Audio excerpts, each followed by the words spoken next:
in the last episode I said that that's it and we will continue in chapter 4, but actually I forgot about the plugin chain video, which is really important. So this is of course the official end lesson of our chapter 3. So let's talk about plugin chain, because I told you we would go over this.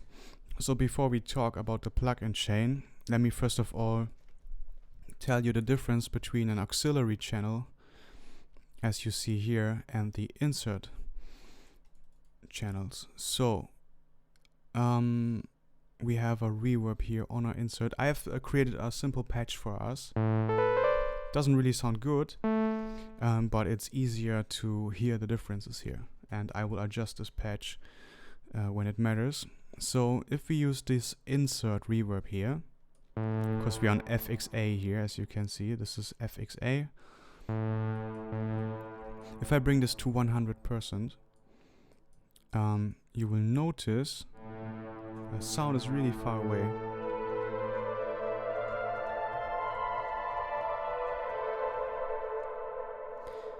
So if we do the same on the auxiliary channel with this reverb here, we hear nothing right now because we need to turn this on.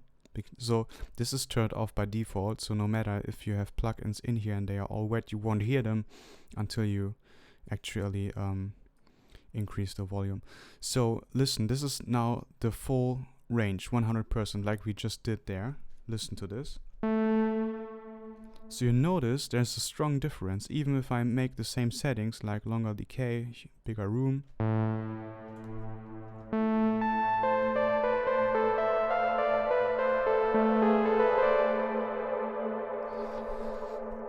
So what is happening on the auxiliary channel is, this is a duplicate of our patch, you could say. So even if we have nothing active on it, so this is louder than this. So this is creating a duplicate. So a whole patch is sent into this auxiliary channel and they work independently from each other. This means that one signal is being processed by these plugins in FXA and FXB, and the duplicate is being processed by the auxiliary channel. And this is why, if we do this on 100% wet, we still hear our normal patch, because we have one time our main patch which has no effects. Delay is activated, but it's not, it's on 0, so we can turn it off. Actually, I removed this just for the better visual understanding. So we have our blank patch, so without the auxiliary, this is our patch. And if we bring this reverb in, we now hear one time our whole patch, dry as it is, plus this auxiliary channel with the reverb on it. This is why even on 100% we still hear our normal patch. But the duplicate is now 100% wet, it's completely processed. This means that this second auxiliary channel here, let me actually see if we can still hear it, even when we... Is this the same button? Yeah, this is the same send button that we have here. They are connected. So let's see, even if I bring down the volume from our output. No, okay, we can't hear it.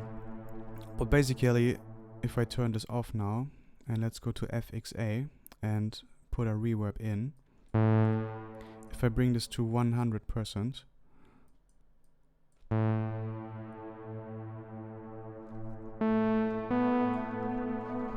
oh, I was confused why we hear so much of a patch, because the send is now duplicating. So this is the whole reverb sound. So this is the only sound we get from here when this is on 100%, mixed together with a dry signal from A and B. I hope you get the concept clear. Let me think of something that could even show this better. We could do this with an equalizer as well. So if I bring in an equalizer here and do some crazy stuff like this, So this is our real sound, and now we have a mix between our real sound and this duplicate, which sounds way higher because of this. This is a really ugly example, but I hope this makes it a little bit more clear. But I think it should be clear with the reverb already. So what is the benefit of this? The benefit is that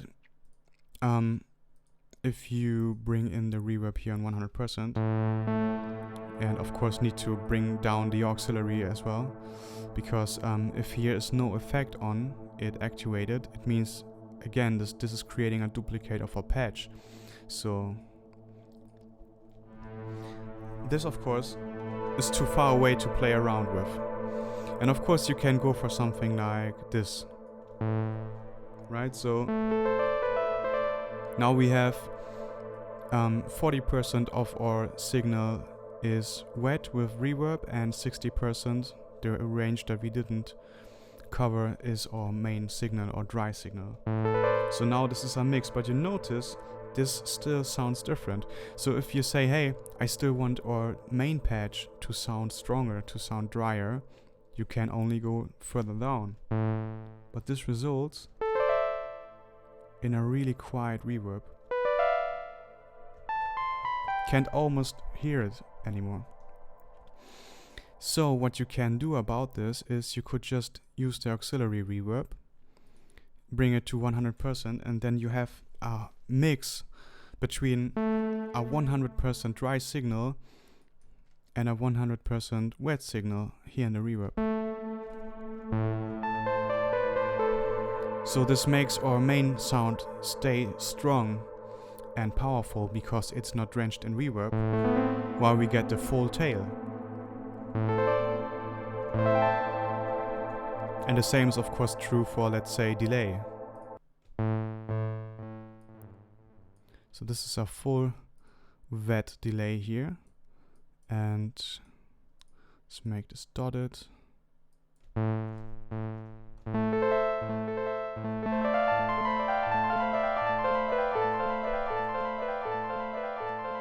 Just to compare how this sounds, let's bring this over to our FXA and turn down the send. So you didn't even hear my notes. See, I played them down there, but you can't hear them because this is on 100%. So we would need again to mess with the button, and it would sound like this.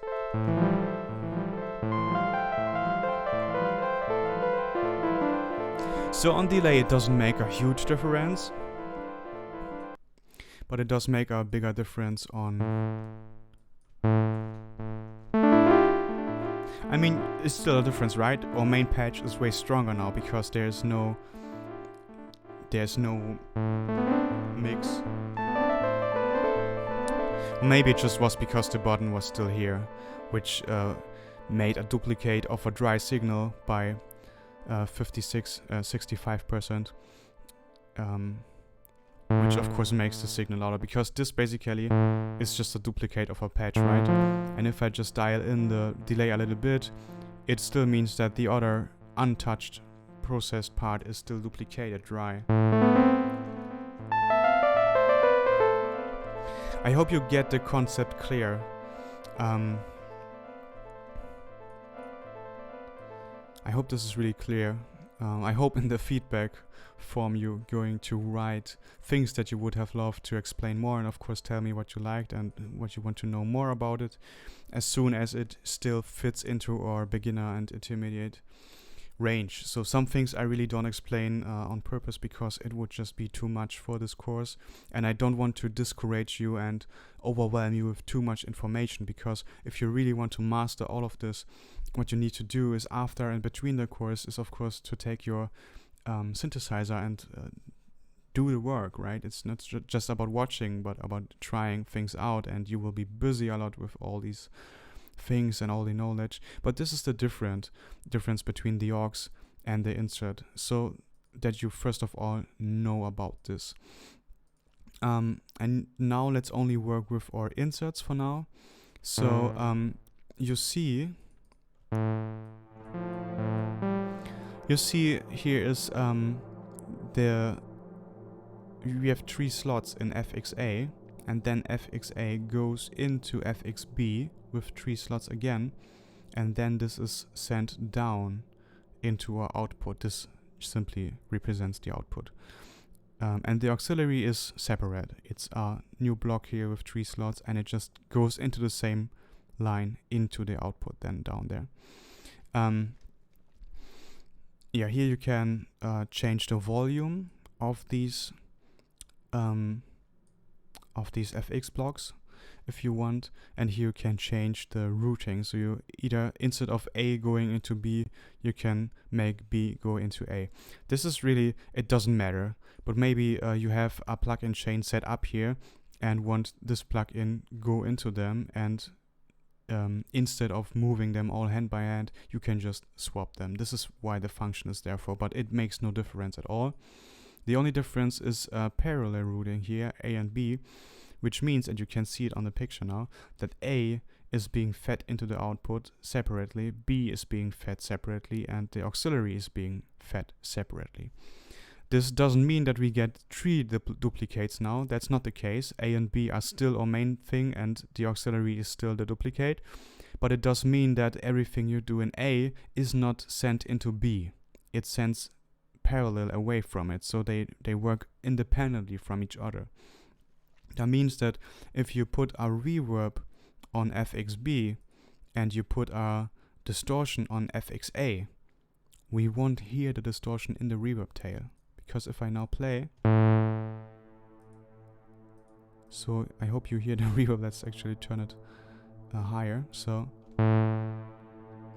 here the reverb is untouched. It's super crystal clear. There's nothing from this distortion. So again, see, the reverb is super clear. If you ever bring the reverb after the distortion,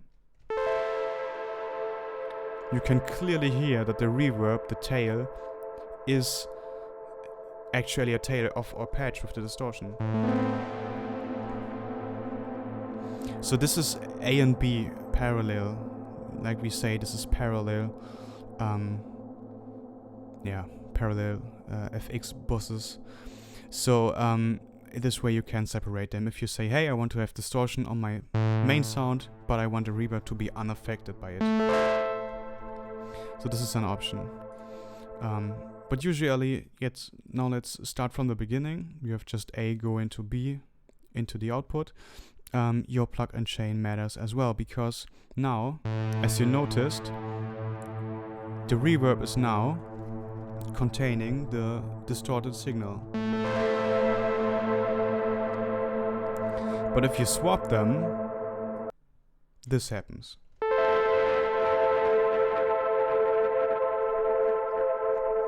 And that is because now the reverb is working first. So we have our patch, the reverb is creating a tail, and then we put distortion on top of it, distorting the reverb as well.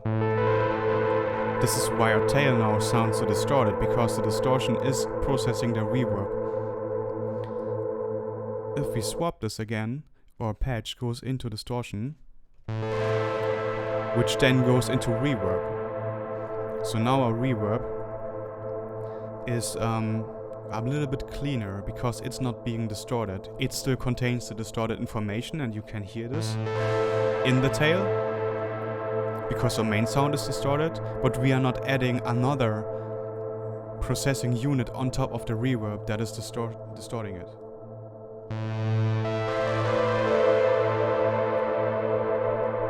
And this is why your plug-in chain matters.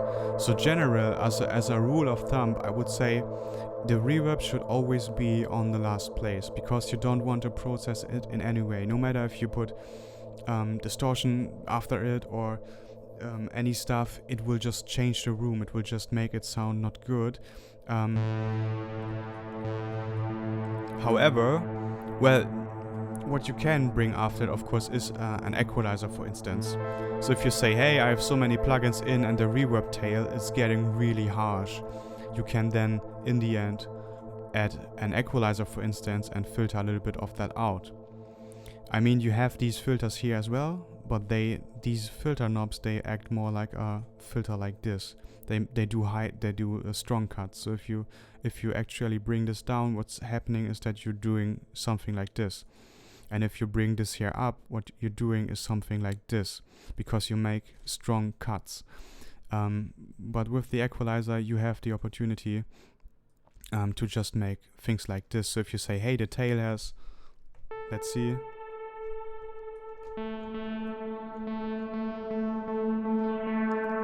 Let's just imagine you wouldn't like this sound here. Then you could say, okay, I will bring this a little bit down, and now this equalizer is processing the reverb. So in this case, of course, you want to have this behind. However, if you would swap them over, the equalizer would work before and wouldn't affect the tail of the reverb.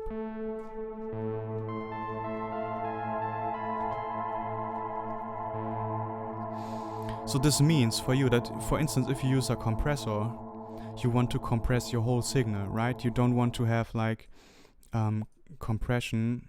I mean, this is no hardwired rules. If you find a good reason to do so, go for it. But if you, for instance, make this, you compress your signal, but then distortion comes, then the equalizer comes, then the reverb comes.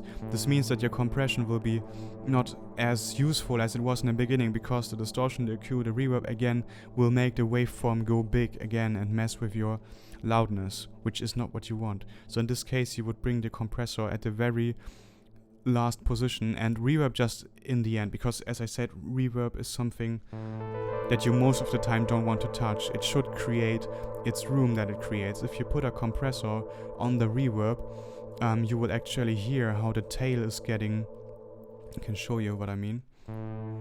So if we bring this compressor here, right, you can hear this instantly. It will sound odd. You can hear how the tail is now flickering. Can you hear this? It's like flickering all the time because the compressor is now working on the tail of your reverb. So you want to avoid this. You would swap them. And you see, whoops, your tail now is clean again. There's no compressor messing with it, flickering with it. So this is why the plug-in chain really matters. So let's say you would have a delay in this. Where would you place the delay at this point? So I would say you don't want to compress the delay as well.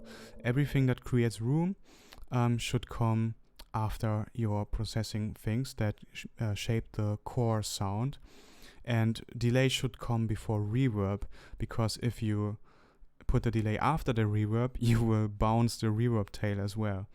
So you put the reverb first and the delay first, and the reverb will create a natural tail, even including these bounces. So let's see how this sounds. So let's do something, oh no, ping pong. Let's do something like this.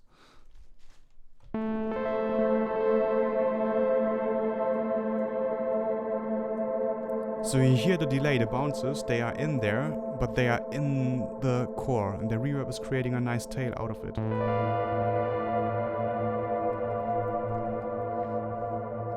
If you, however, swap them,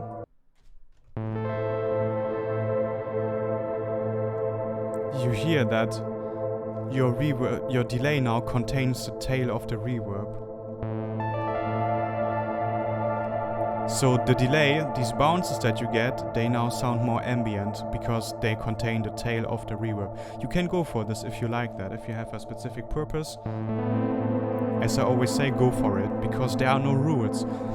Just because I say do it the other way, maybe you one day want to be experimental, want to create a new kind of sound, and if you want to create a new kind of sound, you need to mess with things. But before you do so, it's important to understand the rules and why to do what at what time, to make creative decisions when it comes to break the rules. And as you hear now, this reverb is way more smooth than this. Because here the delay contains the tail, and here the reverb again creates its beautiful, soft, smooth tail. So this is about the order of your instruments. When it comes to the equalizer, remember the reason for the equalizer is that you don't like some frequencies that are in the patch. So distortion can add frequencies and compression can as well add frequencies. So in this case, what you would want to do is put the equalizer maybe behind. Because let's say you filter a frequency out that you disliked here, but your distortion is adding new frequencies, your compressor is even making them louder, and then you have again to deal with frequencies you don't like. So either you can leave it like this and put another equalizer then here to deal with them, with the new frequencies that happened, or you can of course, let me actually remove this, or you can just of course swap them and then work with the equalizer just at the end. It depends in this case if you feel that your basic sound already needs an equalizer before it even goes into the compressor and the distortion, because you don't want the compressor and distortion to make this even worse, or if you want to just route it through and then process as it in the end. This is really up to you and really individual about your sound. And then other things like chorus and stuff like this, everything that gives the sound some room or changes the shape, I would put before the compressor. But it's really, this is really hard to say. So if you, let's say you're on chorus,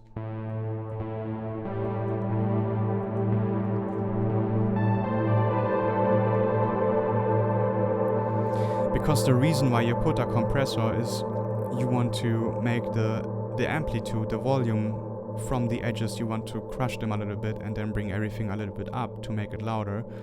And you remember it's about reducing the peaks on top and on the bottom, or just at the top.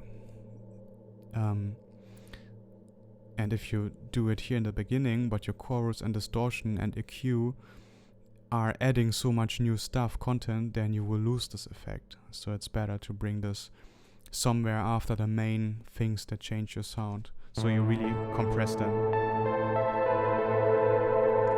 And by the way, what I wanted to show you in the episode about compressors, just shortly, because we talked about this now, because I always say this thing like the bottom and the top.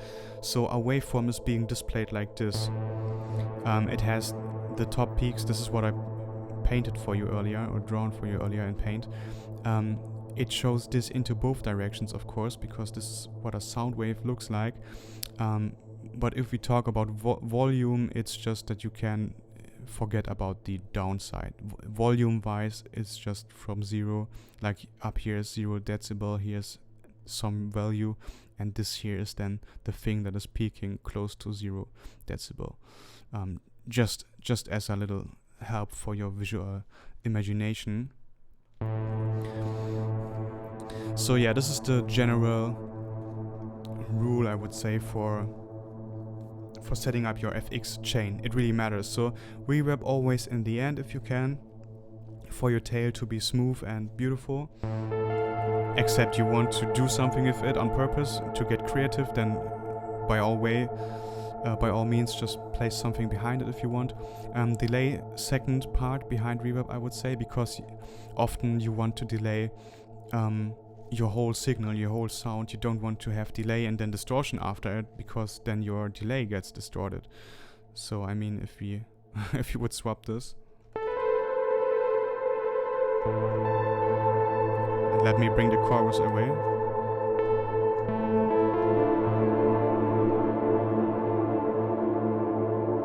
So I don't know if you can hear this, but the distortion make it stronger for you to hear it.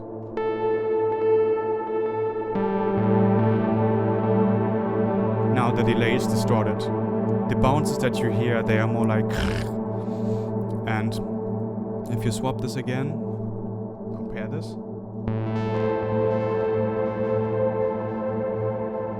I mean, well, it's really strong now because the delay is of course mimicking the sound, and the sound has distortion in it, but it's not that the delay itself is being processed by the distortion module.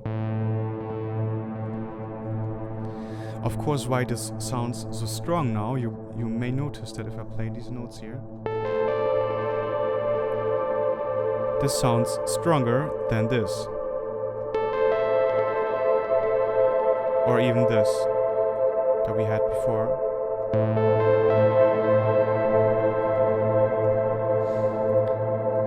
That's because if now things are messing up. Give me a second to reorganize this. Yeah, this is how it was. If the distortion comes before the compressor will compress the distortion as well. If we do it this way, then the compressor will first of all make our signal louder, make it brighter, louder, and then the distortion will distort that, which will sound even more distorted, like you hear now. This is what I told you about the compressor. You want the compressor to reduce these peaks to make your sound louder. But if you place it in the very beginning and then all the other stuff is going after, you will have this explosion here in loudness. This is why the compressor should work after all the main processing units, but before the delay and reverb.